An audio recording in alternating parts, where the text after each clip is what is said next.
Welcome, everyone, back to another episode of Muggle with a Mic. Katie here, and I'm joined by, temporarily, just Robbie. Hey, Robbie. Hey, how's it going, Katie? It's going good. You're here. Why are you always here, Robbie? What are you here to talk about? There seems to be some sort of common thread when I'm on, something to do with this little thing called Star Wars. I don't know if you've Star heard of it or not, but Wars going on in the in the stars. sky? Yeah, right. Who would have thought? Space Force. Right, right, exactly. Yeah, you're here to talk. We're going to talk about Andor, the latest series on Disney Plus. Yes. Um, But before we get into that, we do want to look at our mugs. And also, can we very quickly, since it is Star Wars, can we please point out your outfit for this Oh, oh, episode? we can. I'll show off my Boba Fett Christmas sweater. Picked up at GameStop. Fully decked out. So I was Good. saw that at GameStop and had to purchase that immediately. And now you've advertised for them, and now I might go and get one. There you go. See, word of mouth, best advertisement. GameStop, send Robbie some free stuff because he made a sale for you. Please. Please. Drinking vessels. What's your drinking vessel for this episode? All right. Staying on theme. Got a nice Funko Jabba the Hutt mug. So I have to say though, I don't think I knew that was Jabba. I thought it was one of the alligator well, aliens. it's not a very good. I guess the tongue, maybe, but yeah, it's not a great Jabba representation. If But it's all about his body. I don't think his head right. was the main thing about him. No, yeah, no. You couldn't hardly see the head for the rest of his body. So Oh, that's funny. Well, I've got to because I don't again, if anyone would like to send mugs to us, just, contact me and send me a mug, but I'm reusing another Star Wars mug and I think honestly this should be my mug on every Star Wars episode. it's a good mug. Yeah, it's my Vader helmet that I got from Avocado Lee 3D design from the Final Yeah. Boss Con. Yeah. And I look, like it. it you can fit a bottle in it, not just Yeah. cans. It's awesome.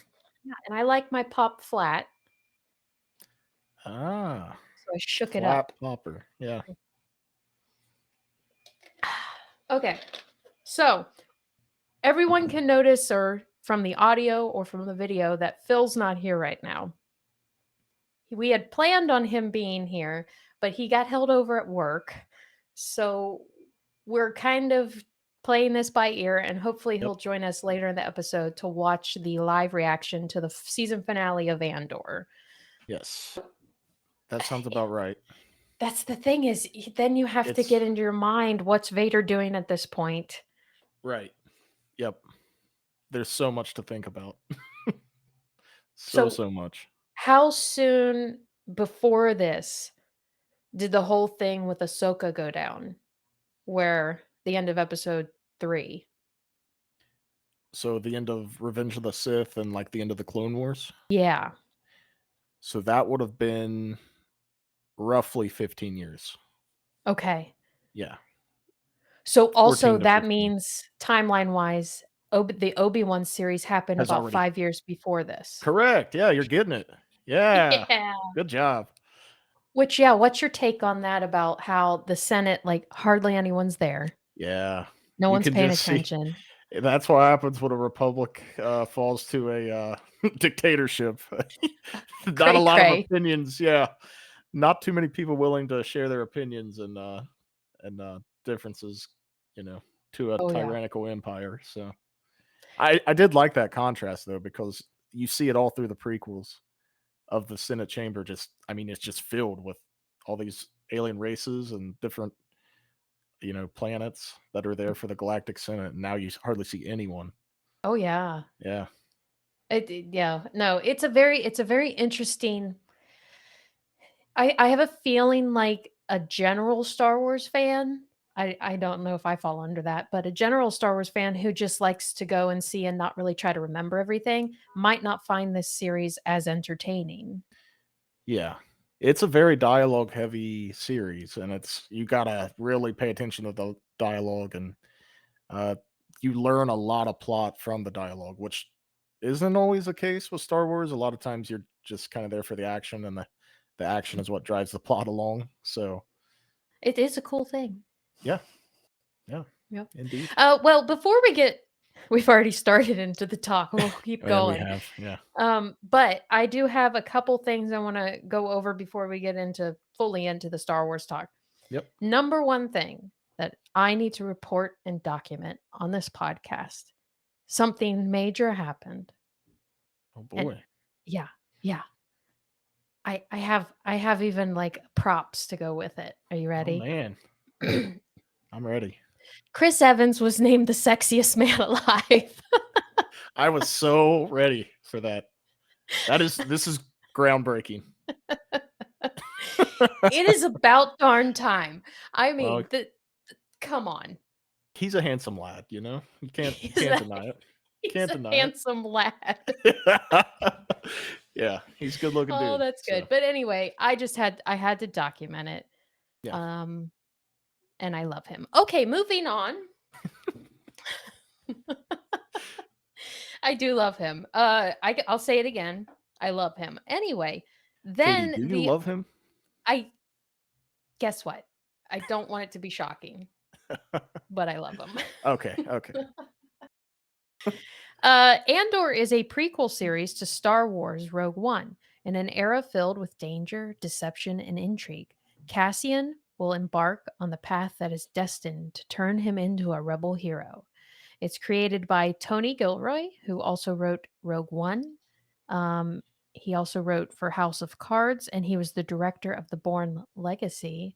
Mhm. Which, speaking of that, do you think that's why they also hired him because it's spy thriller?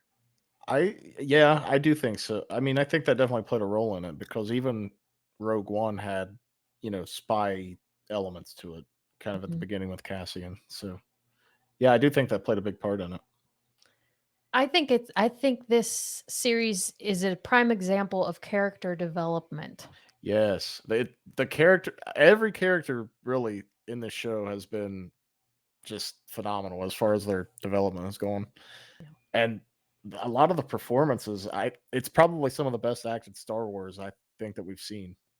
There's been some like knockout speeches and Well, just the and I hate to emotion. say it almost felt not detached from Star Wars, but it felt like a Mm. different feel. It did. It does have a different feel than the rest of Star Wars. You can tell that it is Star Wars, but it's almost like, yeah, it's got a different tone than anything else we've seen in the Star Wars universe to this point. But it works. So Mhm. right. And I know, like, personally too, like, yeah, I'm gonna watch the whole entire series at least one more time.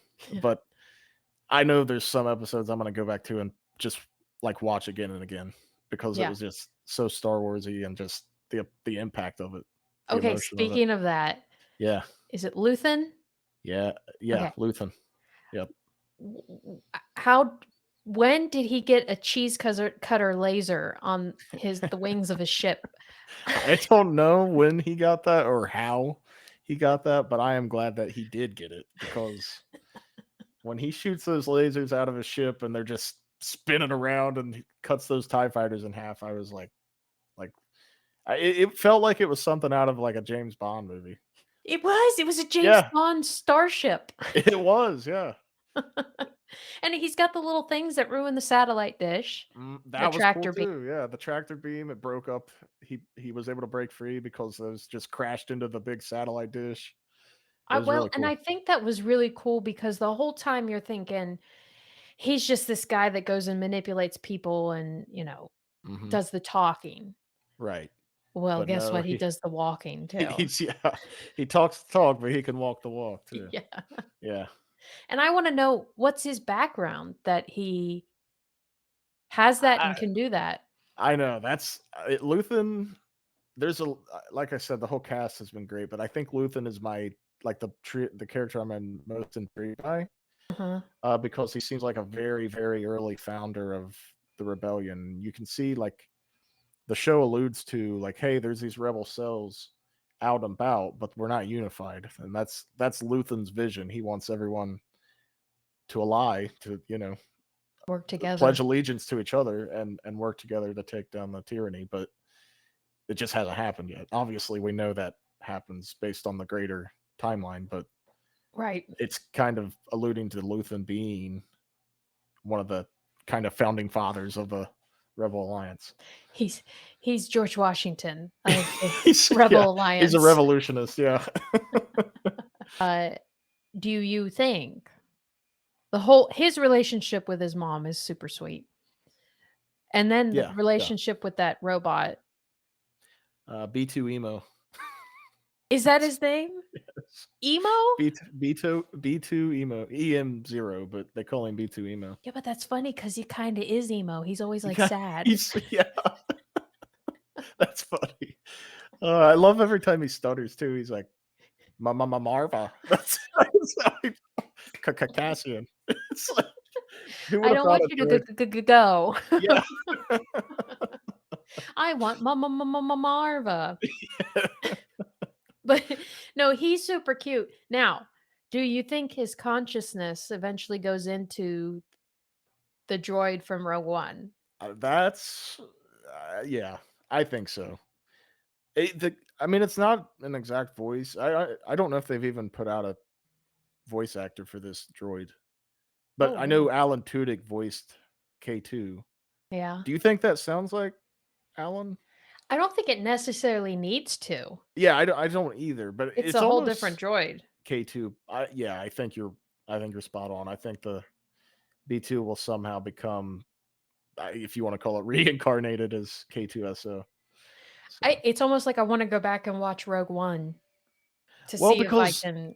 yeah, and a good clue to that is when that K droid comes and helps arrest Cassian.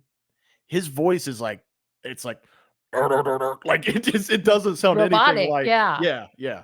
It doesn't sound anything like how K2SO sounded. So Yeah, good yeah, point. yeah. Yeah, I that's think you're onto something there. collectively onto something. Yes. We're Yeah, strong with the force. teamwork. All right, Robbie, Sensor Wars. We're going to do 10 clips. You know Okay. how this works. I'll bleep out a word. Yep. But since this is these are all difficult. I'm not going to lie. Oh, oh boy. So I will tell you what episode it comes from. Hmm. And then you listen to it. And if I need to help describe to you the scene or something, if that helps, then Okay. we'll do that. Okay. Yep. So this is clip 1. It's from episode 10. Okay. Ready? Mm-hmm.